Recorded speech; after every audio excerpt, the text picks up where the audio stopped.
Hello दोस्तों, मैं धीरेन स्वागत करता हूं आपका एग्जाम स्टडी विद संगीता में। दोस्तों, आज के इस वीडियो में हम कवर करेंगे रेलवे ग्रुप डी परीक्षा 2021 के लिए मैथ के कुछ मोस्ट इंपॉर्टेंट क्वेश्चन को। आज मैं आपको प्रीवियस ईयर के साथ साथ एक्सपेक्टेड और मोस्ट इंपॉर्टेंट क्वेश्चन करवाने वाला हूं। तो चलिए दोस्तों, हम अपनी क्लास शुरू करते हैं। पहला क्वेश्चन है, दो रेलगाड़ियों की गतियों में अनुपात 7:8 है। यदि दूसरी रेलगाड़ी 5 घंटे में 400 किलोमीटर दूरी तय करती है तो बताइए पहली रेलगाड़ी की गति कितनी है, यानी कि चाल कितनी है। तो दोस्तों, क्वेश्चन एग्जाम में पूछा गया है और हो सकता है इसी प्रकार से क्वेश्चन आपसे दोबारा पूछा जाए। तो देखिए, यहाँ कह रहा है दो रेलगाड़ियों की चाल या फिर आप गति कह सकते हैं।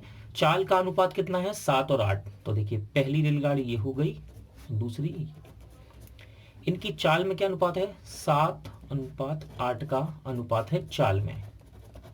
ठीक है, यहां से कह रहा है दूसरी रेलगाड़ी 5 घंटे में 400 किलोमीटर तय करती है। तो देखिए दोस्तों, दूसरी रेलगाड़ी की हमें यहां से चाल निकाल सकते हैं, आ सकती है। देखिए, दूसरी रेलगाड़ी की चाल क्या होता है, चाल बराबर दूरी बटे समय। ठीक है ना, दूसरी रेलगाड़ी की हम चाल निकाल सकते हैं कैसे, दूरी बटे समय। दूसरी रेलगाड़ी 5 घंटे में 400 किलोमीटर जाती है, तो दूरी कितनी है, 400, और समय कितना है, 5। तो रख देते हैं हम 400/5। काटेंगे दोस्तों, 5×8 = 40, यानी कि दूसरी रेलगाड़ी की चाल आ गई आपकी 80 किलोमीटर प्रति घंटा। ठीक है दोस्तों, दूसरी रेलगाड़ी की चाल कितनी आ गई, 80 किलोमीटर प्रति घंटा, और अनुपात में क्या दे रखी है दूसरी रेलगाड़ी की चाल, 8x। तो ये दूसरी रेलगाड़ी की चाल अनुपात में है और वो है कितनी कितनी निकाली हमने, 80 किलोमीटर प्रति घंटा। तो हम इसे इसके बराबर कर सकते हैं। तो करते हैं, देखिए 8x बराबर 80। ये भी दूसरी रेलगाड़ी की चाल है, ये भी दूसरी रेलगाड़ी की चाल है। तो x की वैल्यू कितनी रहेगी, x की वैल्यू जाएगी 10। ठीक है दोस्तों, x की वैल्यू निकल कर आ गई आपके सामने 10।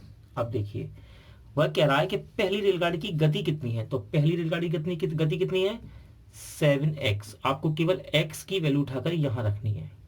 x की वैल्यू यहां रखेंगे तो कितना हो जाएगा, 70। तो आपका सही आंसर कितना रहेगा, 70 किलोमीटर प्रति घंटा, यानी कि ऑप्शन ए। अगला क्वेश्चन देखते हैं। अगला क्वेश्चन है, एक रेलगाड़ी 435 किलोमीटर की दूरी 2 घंटा 30 मिनट में तय करती है, तो इसकी चाल मीटर पर सेकंड में ज्ञात कीजिए। तो दोस्तों, करते हैं हम सवाल को। सिंपल सा सवाल है, आपको चाल निकालनी है मीटर पर सेकंड में। तो पहले हम चाल को निकालते हैं। देखिए, रेलगाड़ी 435 किलोमीटर की दूरी 2 घंटा 30 मिनट में तय करती है। आपको दूरी दे रखी है, दूरी कितनी दे रखी है, 435 किलोमीटर। समय कितना है, समय है 2 घंटा 30 मिनट। तो इसे हम सही बटे में कर लेंगे। देखिए 30 मिनट है ना, 2 घंटा 30 मिनट, इस पूरे को हम घंटा में चेंज करेंगे तो मिनट में जब हम 60 का भाग देंगे, किसका, 60 का, मिनट में 60 का भाग देंगे। ठीक है ना, अब इसे सॉल्व करते हैं। देखिए 30 कम 30, 30 दूनी, तो ये हो जाएगा सही बटे में 2 सही 1/2, यानी कि 2 दूनी 4, 5। कितना लिख सकते हैं हम इसे, 5/2 लिख सकते हैं समय को। 2 घंटा 30 मिनट को हम 5/2 लिख सकते हैं। ठीक है, अब आप सवाल करते हैं, चाल निकालनी है। चाल बराबर दूरी बटे समय। दूरी कितनी है दोस्तों, 435, और समय कितना है, 5/2। आगे से सॉल्व करते हैं। ये ऊपर चला जाएगा दोस्तों गुणे में इसके, हाँ जा सकता है। जैसे ही गुणे में ऊपर जाएगा तो ये पलट जाएगा, तो ये हो जाएगा 2/5। ठीक है ना, काट के देखते हैं दोस्तों इसे। 5×8 = 40, 5×7 = 35, 87, 87 दूनी 7×14 174 आएगा दोस्तों, ये किलोमीटर प्रति घंटा में। ठीक है ना, किलोमीटर प्रति घंटा में, और हमको निकालनी है चाल मीटर पर सेकंड में। तो याद रखिएगा, किलोमीटर प्रति घंटा को जब मीटर पर सेकंड में बदलते हैं, ठीक है दोस्तों, तो हम इसमें 5/18 से गुणा कर देते हैं। किससे, 5/18 से गुणा कर देते हैं। तो हम 174 को 5/18 से गुणा करेंगे, ठीक है ना। गुणा करते हैं, देखिए ये किलोमीटर प्रति घंटा में है, 5/18 से जैसे गुणा करेंगे तो ये 4 हो जाएगी मीटर पर सेकंड में। हम इसे काट सकते हैं, देखिए 3 के पाले से कट जाएगा, ये 3 छिंग 18, ये कट सकता है 3 पंजे 15, 3 अट्ठे 24, और काट सकते हैं, छोटा कर सकते हैं इसे 2 के पाले से, 2 तिया और 2 के पाले से 29 बार, ठीक है दोस्तों। 29 का गुणा 5 में करेंगे तो ये निकल कर आएगा आपका कितना, 5 9 45, 145/3, ठीक है दोस्तों। काटते हैं इसे हम, 3 3 चौके 12, 2 3 अट्ठे 24.3 मीटर पर सेकंड, यानी कि इसका राइट आंसर रहेगा ऑप्शन डी। अगला क्वेश्चन देखते हैं। नेक्स्ट क्वेश्चन है, एक ट्रेन, यदि एक ट्रेन की लंबाई 150 मीटर है और वह किसी खम्भे को 12 सेकंड में पार करती है तो ट्रेन की गति किलोमीटर प्रति घंटा में क्या होगी। तो दोस्तों यहां हमें चाल निकालनी है। क्या होता है फॉर्मूला, चाल बराबर दूरी कह लीजिए या लंबाई कह लीजिए, दूरी बटे समय, ठीक है ना। यहाँ ट्रेन की लंबाई कितनी लिखिए, 150 रख देते हैं हम, 150, और समय कितना ले रही है वो खंभे को पार करने में, 12 सेकंड। ये मीटर में है, ये सेकंड में है, यानी कि आंसर मीटर पर सेकंड में आएगा, लेकिन वो पूछ रहा है चाल किलोमीटर पर घंटा में। तो दोस्तों आपको पता ही है, देखिए जब हम मीटर पर सेकंड से किलोमीटर प्रति घंटा में बदलते हैं चाल को, तो 18/5 से गुणा करते हैं, तो उसमें कर देते हैं हम 18/5 से गुणा कर देते हैं, ठीक है। सॉल्व करते हैं, देखिए 5 के पाले से 5 तिया, ठीक है ना, और काट सकते हैं 6 दूनी 6 तिया 18, 2 के पाले से 15 बार, 15 तिया 45, यानी कि इसका सही आंसर आएगा 45 किलोमीटर प्रति घंटा। अगला क्वेश्चन देखते हैं। नेक्स्ट क्वेश्चन है, एक परिवार में 24 दिन में 60 किलोग्राम चावल खपत होती है तो उसकी परिवार में 18 दिन में कितने किलोग्राम चावल की खपत होगी। दोस्तों इंपॉर्टेंट क्वेश्चन है और इसी प्रकार के सवाल ग्रुप डी में पूछे जाते हैं। देखिए इस सवाल को हम एमडीएच विधि से कर सकते हैं, ठीक है ना। मैं आपको कई बार एमडीएच विधि बता चुका हूं, जो बच्चे नए हैं उन्हें आज फिर से बता देता हूं। मनुष्य, दिन, घंटे, मैन, डे, आवर बटे वर्क, ये कंडीशन 1 के लिए, ये 2 के लिए। जो आपको दिया हो वो आप यहाँ रखिए और आपका आंसर आ जाएगा। देखिए एक परिवार में 24 दिन में 60 किलोग्राम चावल खत्म हो जाते हैं, यानी कि इनकी खपत है वो 60 किलोग्राम चावल को खत्म कर लेते हैं। तो कितने दिन लगते हैं, 24 दिन। दिन ऊपर आते हैं दोस्तों, तो दिन ऊपर रख देंगे 24 दिन। इनका काम क्या है, ये परिवार क्या करता है, 60 किलोग्राम चावल को खा लेता है, यानी कि उसकी खपत कर लेता है। तो इनका काम है इस चावल को खत्म करना, इनकी खपत है, काम है एक तरह का। बराबर में उसी परिवार में 18 दिन में, अब दिन कितने दिए हैं 18, तो ऊपर रखेंगे दिन। 18 दिन में कितने किलोग्राम चावल खपत होंगे, यानी कि 18 दिन में वह कितना चावल खा लेंगे या खत्म कर देंगे किसी प्रकार से। तो मैं इसको मान लेता हूँ एक्स। एमडीएच में दोस्तों जो आपको दिया हो उसे आप रख लीजिए। अगर यहाँ पर घंटे दिए होते तो हम घंटे ले लेते, जो चीज आपको सवाल में दी हो आप वो रख के सवाल को सोल्व कर सकते हैं। देखिए इसको सोल्व करते हैं, 12 दूनी 24, 12 पंजे 60, ठीक है। 2 के बाद 18 कट सकता है, हाँ कट जाएगा 9 बार। बचा क्या, क्रॉस मल्टीप्लिकेशन करेंगे, x यहाँ पहुंच जाएगा और 5 यहाँ पहुंच जाएगा। तो x बराबर आ जाएगा ये 5 9 45 किलोग्राम, यानी कि ऑप्शन सी। अगला क्वेश्चन देखते हैं। दोस्तों जैसा कि आपको पता ही है, मैं आपको प्रीवियस ईयर के साथ साथ कुछ मोस्ट इंपॉर्टेंट एक्सपेक्टेड क्वेश्चन भी करवाता हूं, और आज मैं आपके लिए लेकर आया हूं क्षेत्रफल से इंपॉर्टेंट क्वेश्चन को। तो शुरू करते हैं हम। क्वेश्चन कह रहा है, एक आयताकार मैदान की एक भुजा 12 मीटर है तथा इसके विकर्ण की लंबाई 15 मीटर है, तो मैदान का क्षेत्रफल बताइए। तो दोस्तों यहाँ बात हो रही है आयत की, कह रहा है आयताकार मैदान। तो देखिए ये रहा आपका आयताकार मैदान, ये हो गया आपका आयताकार मैदान, ठीक है ना। सबसे पहले आप बेसिक देखिए, इसे हम कहते हैं दोस्तों लंबाई, ठीक है ना, इसे हम कहते हैं लंबाई। क्या कहते हैं? लंबाई। और ये दूरी हो गई चौड़ाई, ठीक है ना, यह है चौड़ाई।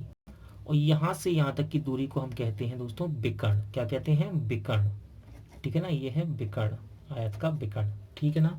अब कह रहा है एक आयताकार मैदान की एक भुजा 12 मीटर है तथा इसके विकर्ण की लंबाई दे रखी है 15 मीटर, तो मैदान का क्षेत्रफल कितना होगा? तो दोस्तों सबसे पहले आप ये देखिए कि आपको निकालना क्या है। तो आपको निकालना है मैदान का क्षेत्रफल, यानी कि आयत का क्षेत्रफल। आयत का क्षेत्रफल, क्षेत्रफल आपको निकालना है। और वो क्या होता है? तो आयत का क्षेत्रफल होता है लंबाई गुणे चौड़ाई, यानी कि L इंटू बी। तो आपको L इंटू बी निकालने पड़ेंगे। यहाँ आपको लंबाई तो दे रखी है दोस्तों, देखिए 15 मीटर, लेकिन चौड़ाई नहीं है। तो आपको चाहिए क्या? आपको चाहिए आयत का क्षेत्रफल निकालना है, आयत का क्षेत्रफल। और क्या होता है वो? लंबाई गुणे चौड़ाई। तो आपको लंबाई चौड़ाई अगर पता पड़ जाए इस सवाल में, तो आप आयत का क्षेत्रफल बता सकते हैं। तो देखिए सवाल में आपसे कह रहा है एक आयताकार मैदान की एक भुजा 12 मीटर है। तो दोस्तों मैं लंबाई को 12 मीटर नहीं मान सकता? मान सकता हूं। मैंने लंबाई मान ली 12। कितनी? आयताकार मैदान की एक भुजा, मैं लंबाई को 12 मान लेता हूं, ठीक है। फिर कह रहा है इसके विकर्ण की लंबाई, इसके विकर्ण की लंबाई है 15 मीटर। आपको पता होना चाहिए कि आयत का विकर्ण, ठीक है दोस्तों, आयत का विकर्ण होता क्या है? आयत का विकर्ण होता है अंडर रूट में L square plus B square, ठीक है दोस्तों। क्या होता है आयत का विकर्ण? अंडर रूट में L square plus B square. और ये कितना दे रखा है आपको? 15 मीटर। तो 15 मीटर में इसके बराबर रख देता हूं, ठीक है दोस्तों। देखिए हम इसे आगे सॉल्व करते हैं। लंबाई मैंने कितनी है, कितनी दे रखी है? 12, ठीक है। इसकी एक भुजा, या आप इसको 12 मान सकते हैं, इसे भी मान सकते हैं। मैं इसको मान लेता हूँ लंबाई को। तो लंबाई की जगह मैं 12 रख सकता हूँ, यहाँ रख सकता हूँ। देखिए 12 का स्क्वायर प्लस 20, हमें पता नहीं है, बी यहाँ से निकल सकता है। मुझे निकालना क्या है? एल और पी की मुझे जरूरत है। तो बी स्क्वायर बराबर 15। अब दोस्तों इसे सॉल्व करेंगे तो हम दोनों तरफ वर्ग कर सकते हैं। हाँ कर सकते हैं। देखिए दोनों तरफ वर्ग करने पर, दोनों तरफ वर्ग करेंगे दोस्तों हम इस सवाल को। मैं हाँ तो दोनों तरफ वर्ग करेंगे। देखिए इस पूरे पे वर्ग चढ़ा देता हूं मैं, और बराबर में 15 पर वर्ग चढ़ाता हूं। इसे दोस्तों आगे सॉल्व करते हैं। मैं यहाँ सॉल्व कर देता हूँ। देखिए जब हम इसे सॉल्व करेंगे तो अंडर रूट से दोस्तों वर्ग कट जाता है, याद रखिएगा, अंडर रूट से वर्ग कट जाता है, तो ये इससे कैंसिल हो जाएगा। तो यहाँ क्या बचेगा? केवल यहाँ बचेगा 12 का स्क्वायर प्लस 20 स्क्वायर, ठीक है ना। और इसे सॉल्व करते हैं तो 15 का स्क्वायर कितना होता है? ये होता है 225। आगे सॉल्व करते हैं। 12 का स्क्वायर कितना होता है? 144 प्लस 20 स्क्वायर बराबर में 225। दोस्तों इसे बराबर के उठा के मैं इस तरफ ले जाऊंगा तो माइनस का हो जाएगा, इसमें से ये घट जाएगा। तो कितना आ जाएगा? 20 स्क्वायर बराबर आ जाएगा 81, ठीक है ना। 20 स्क्वायर बराबर 81 है, यानी कि हमें ये स्क्वायर यहाँ चढ़ जाएगा अंडर रूट पे, यानी कि हम बी को क्या कह सकते हैं? 9 नहीं कह सकते, 9 कह सकते हैं। देखिए ऐसे आप ऐसे समझ सकते हैं। 20 स्क्वायर बराबर 9, 81 दे रखा है, तो 20 स्क्वायर बराबर 81 को मैं 9 का स्क्वायर लिख सकता। वर्ग से वर्ग कट जाएगा तो बी का मान कितना आ जाएगा? 9 आ जाएगा। तो बी की वैल्यू कितनी आ गई? 9। अब आपके पास यहाँ एल भी आ गया, कितना है? 12। और बी हमने निकाल लिया कितना, यानी कि चौड़ाई हमने कितनी निकाल ली? चौड़ाई है दोस्तों, ये चौड़ाई कितनी निकाल ली? 9, ठीक है ना। लंबाई भी है और चौड़ाई भी है। तो बस यहाँ रख दीजिए आयत के क्षेत्रफल में। आपको मैदान का क्षेत्रफल बताना ना, तो मैदान का क्षेत्रफल क्या है? आयत ही तो है वो, रख दीजिए। एल का मान कितना है? 12, और बी का मान कितना है? 9। तो 12 नम्मा 108 इसका राइट आंसर रहेगा। अगला सवाल है दोस्तों, एक वर्ग के विकर्ण की लंबाई 5 मीटर है, इस वर्ग का क्षेत्रफल क्या होगा? तो दोस्तों सबसे पहले आप देखिए वर्ग, याद रखिएगा वर्ग में 4 भुजा होती हैं, और इस भुजा को हम डिनोट करते हैं, यानी कि प्रदर्शित करते हैं ए से। और इसकी चारों भुजाएं बराबर होती हैं। क्या? वर्ग की चारों भुजाएं बराबर होती हैं, ठीक है। और यहां से यहां तक की दूरी कहलाती है विकर्ण। क्या है दोस्तों? ये विकर्ण। क्या कहलाती है? विकर्ण, ठीक है। आपसे कह रहा है कि एक वर्ग के विकर्ण की लंबाई 5 मीटर है तो इसका क्षेत्रफल बताइए। तो दोस्तों वैसे तो वर्ग का क्षेत्रफल होता क्या है, वर्ग का क्षेत्रफल होता है, वर्ग का क्षेत्रफल क्या होता है, भुजा का स्क्वायर, यानी कि ए स्क्वायर, आप इसको कह सकते हैं भुजा का स्क्वायर यानी कि ए स्क्वायर। लेकिन यहां एक कंडीशन रहती है, यदि, याद रखिएगा, यदि वर्ग का विकर्ण दिया हो, यदि सवाल में आपको वर्ग का विकर्ण दिया हो, तब वर्ग का क्षेत्रफल क्या होता है, तब वर्ग का क्षेत्रफल होता है विकर्ण का स्क्वायर, विकर्ण का स्क्वायर बटे 2। ठीक है दोस्तों, यदि वर्ग का विकर्ण आपको दे रखा हो सवाल में, देखिए दे रखा है, यदि एक वर्ग का विकर्ण की लंबाई 5 मीटर है तो दे रखा है आपको विकर्ण, तो इसका क्षेत्रफल क्या होगा, तब होता है वर्ग का क्षेत्रफल बराबर विकर्ण का स्क्वायर बटे 2। तो बस हम सवाल रख देते हैं, सवाल सोल्व करते हैं। देखिए विकर्ण कितना दे रखा है आपको, 5, रख दीजिए यहाँ पर 5 का स्क्वायर बटे 2। आगे सोल्व करते हैं, ये क्या होगा, 5 का स्क्वायर कितना हो जाएगा, 25 बटे 2। काटेंगे दोस्तों इसे तो ये आ जाएगा आपका निकल के 12.5। ठीक है ना, 12.5 वर्ग मीटर। अगला सवाल देखते हैं, अगला क्वेश्चन देखते हैं दोस्तों। एक आयताकार भूखंड की चौड़ाई इसकी लंबाई का 1/3 है यदि भूखंड की परिमिति, परिमिति का मतलब है दोस्तों परिमाप, इसे आप परिमाप कह सकते हैं, परिमिति 240 मीटर हो तो इसकी लंबाई बताइए। बात हो रही है आयत की, तो मैं आपको पहले भी बता चुका हूं, दोबारा बताता हूं। देखिए ये है आपका आयत, इसे आप कहते हैं लंबाई, ये रही इसकी लंबाई। ठीक है ना दोस्तों, और ये है चौड़ाई। ठीक है, कह रहा है सवाल में आयताकार भूखंड की चौड़ाई इसकी लंबाई का 1/3 है। देखिए चौड़ाई लंबाई का 1/3 है, और फिर कह रहा है इसका भूखंड की परिमिति यानी कि आयत का परिमाप आपको दे रखा है 240 मीटर, तो इसकी लंबाई बताइए। देखिए दोस्तों एक फॉर्मूला यहाँ लगेगा, कह रहा है आयत भूखंड की परिमिति यानी कि ये भूखंड कैसा है, आयताकार है ना, तो आयत का परिमाप दे रखा है, तो आयत का परिमाप आपको दे रखा है 240 मीटर। ठीक है ना, इतना लिख लिया मैंने। और आयत का परिमाप होता क्या है, आयत का परिमाप होता है 2l + b बराबर 240। ठीक है, कह रहा है कि लंबाई बताइए, लंबाई बतानी है लंबाई। तो दोस्तों यहां आपको आगे दे रखा है कि भूखंड की चौड़ाई लंबाई का 1/3 है। ठीक है ना, जो हर में दे रखा है ना, हर में, उसे हम लंबाई मान लेते हैं, तो लंबाई में मान लेता हूं इसकी 3x।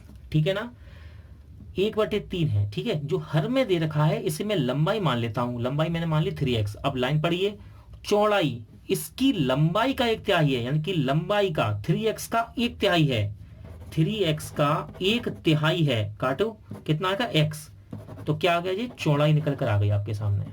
ठीक है ना, फिर से समझिए, आयताकार भूखंड की चौड़ाई, चौड़ाई लंबाई का, लंबाई मैंने कितनी मानी, यहाँ 3x, यहाँ से कहां से लिया मैंने, हर से। ठीक है, लंबाई 3 में, लंबाई का 1/3 यानी कि 3x का 1/3 है, काटेंगे तो कितना आएगा x। मुझे लंबाई भी पता पड़ गई, चौड़ाई भी पता पड़ गई, कितनी, 3x और ये x। इन दोनों की वैल्यू यदि मैं यहां रख दूं, ठीक है ना, तो सवाल को मैं आगे सॉल्व कर सकता हूं। देखिए लंबाई कितनी है 3x, चौड़ाई कितनी है x, और ये 2 ऐसे रहेगा। सॉल्व करते हैं। देखिए दोस्तों ये हो जाएगा आपका 4x। ठीक है, जुड़ के कितना होगा 4x, 4x का गुणा यहां करूंगा कितना हो जाएगा 8x बराबर 240। ठीक है ना, काट सकते हैं, हाँ काट सकते हैं। x की वैल्यू कितनी आ गई 30। आपसे उसने कहा है तो इसकी लंबाई कितनी होगी, दोस्तों लंबाई पूछिए, लंबाई कितनी है 3x। ठीक है ना, कितनी है 3x, आपको केवल x की वैल्यू यहां रखनी है, तो 3 तिरका 9 यानी कि 90 लंबाई होगी इसकी, कितनी 90। अगला क्वेश्चन देखते हैं।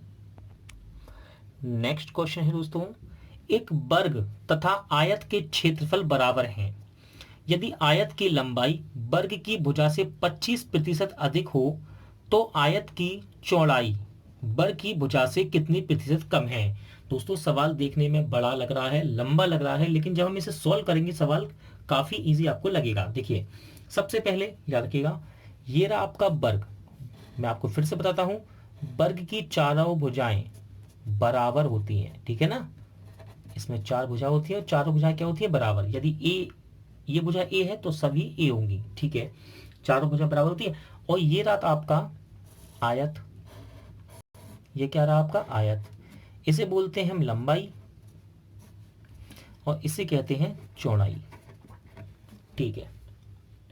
आगे देखिए उसने क्या कहा आपसे, एक वर्ग तथा आयत के क्षेत्रफल बराबर है। तो दोस्तों वर्ग का क्षेत्रफल क्या होता है, वर्ग का क्षेत्रफल होता है, वर्ग का क्षेत्रफल और आयत का क्षेत्रफल ये बराबर है। वर्ग का क्षेत्रफल और आयत का क्षेत्रफल बराबर है, ठीक है ना। वर्ग का क्षेत्रफल आयत का क्षेत्रफल बराबर है। और वर्ग का क्षेत्रफल होता है भुजा का स्क्वायर, यानी कि ए स्क्वायर। क्या होता है, भुजा, ये भुजा है ना, भुजा का स्क्वायर, तो मैं इसे लिख सकता हूं ए स्क्वायर लिख सकता हूं ना। और आयत का क्षेत्रफल क्या होता है, लंबाई गुणा चौड़ाई, यानी कि एल इंटू बी होता है। आगे देखते हैं हम क्या कह रहा है। यदि आयत की लंबाई, देखिए ये रही आयत की लंबाई, चाहे इसे कह लीजिए चाहे इसे कह लीजिए, आयत की लंबाई, आयत की लंबाई वर्ग की भुजा से, वर्ग की भुजा से 25% अधिक है। मुझे तो वर्ग की भुजा ही नहीं पता, तो मैं मान लेता हूं, माना ये ए जो है ना वो 100 है। कितनी है, 100। माना ये जो भुजा है ना दोस्तों, वर्ग की भुजा वो कितनी है, 100 है। ध्यान से सुनिएगा, वर्ग की भुजा मैंने कितनी कर दी, 100 मान ली। अब देखिए आयत की लंबाई, यानी कि ये जो लंबाई है, लंबाई वर्ग की भुजा जो मैंने 100 मानी है से 25 अधिक है, 25% अधिक है ना, तो ये कितनी हो जाएगी, 125 हो जाएगी दोस्तों। कितनी हो जाएगी, 125। आगे देखते हैं, देखिए ठीक है ना। तो आयत की चौड़ाई, यानी कि चौड़ाई ये वर्ग की भुजा से कितनी कम है। तो यहां अगर मुझे चौड़ाई पता पड़ जाए तभी तो मैं इस सवाल को आगे करूंगा, कर सकता हूं। देखिए वर्ग का क्षेत्रफल और आयत का क्षेत्रफल बराबर है, तो वर्ग का क्षेत्रफल कितना होता है, ए स्क्वायर। देखिए भुजा कितनी मानी हमने, 100, तो यहां रख सकते हैं भुजा की जगह, बस 2 बार गुणा कर दीजिए, स्क्वायर है इसलिए। बराबर में एल, एल कितना है, 125। देखिए लंबाई कितनी है, 125 रख दीजिए, 125। बी, बी हमें पता नहीं है, बी ऐसे रखेंगे। देखिए सॉल्व करते हैं, 25 चौके 25 पंजे कट जाएंगे। 5 के पार्ट से इसको काट सकते हैं, हाँ काट सकते हैं। 5 दूनी 10, 20 बार। तो बी की वैल्यू कितनी आ गई, 4 दूनी 8, यानी कि 80। तो बी की वैल्यू आ गई दोस्तों 80, ठीक है ना। बी की वैल्यू आ गई है 80। अब बस छोटा सा काम और करना है, मैं सब कुछ निकाल लिया हमने। देखिए तो आयत की चौड़ाई, यानी कि ये रही 80, आयत की चौड़ाई मैं यहां लिख लेता हूं, आयत की चौड़ाई, ठीक है। आयत की चौड़ाई कितनी है, 80। वर्ग की भुजा से, और वर्ग की भुजा कितनी है, ये कितनी है, 100। ये कितनी दे रखी है आपको, 100। फिर से देखिए आयत की चौड़ाई, यानी कि 80, आयत की चौड़ाई वर्ग की भुजा से कितने प्रतिशत कम है, तो बताइए कितनी कम है, ये इससे 20 कम है। देखिए चौड़ाई भुजा से 20 कम है ना, 20 कम है, ठीक है। और किससे कम है, 100 से। जिसमें से लगा हो उसे नीचे रखते हैं, मैं आपको कई बार पुराने सेट में बता चुका हूं, से लगा हो या फिर का लगा हो, ठीक है। आयत की चौड़ाई वर्ग की भुजा से, वर्ग की भुजा से, तो वर्ग की भुजा से वाला मैंने नीचे रख दिया। और कितनी कम है, 20 कम है, इंटू 100%। परसेंट में पूछ रहा है, काट देते हैं इसको हम, कितना आ जाएगा, 20% कम है। दोस्तों आज का वीडियो यहीं एंड होता है। उम्मीद करता हूं आपको वीडियो अच्छा लगा होगा, हेल्पफुल लगा होगा। पूरा वीडियो देखने के लिए थैंक यू। जल्द मिलते हैं नेक्स्ट वीडियो में।